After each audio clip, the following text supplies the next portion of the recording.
বন্ধুরা, আজকে আমার রেসিপি মকর সংক্রান্তি স্পেশাল বিউলির ডালের রসবড়া।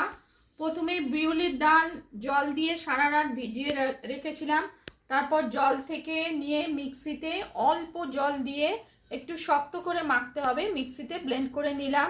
তারপর ফেটিয়ে নিলাম হাত দিয়ে।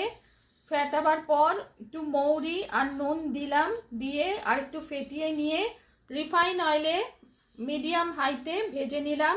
আর গুড়ের রস করতে পারেন, আমি গুড়ের রস করেছি। গুড়ের রস আর জল দিয়ে গুড়টা দিয়ে একটুখানি ফুটিয়ে নিলাম, গুড়ের রস তৈরি করলাম। আপনারা চিনি দিয়েও করতে পারেন। তারপর গুড়ের রসে 2 ঘন্টা ওই বড়াগুলোকে ভিজিয়ে রেখেছিলাম। তৈরি হলো বিউলির ডালের রসবড়া।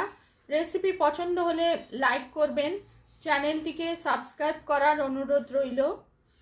টেস্টি বিউলির ডালের রসবড়া সংক্রান্তি স্পেশাল।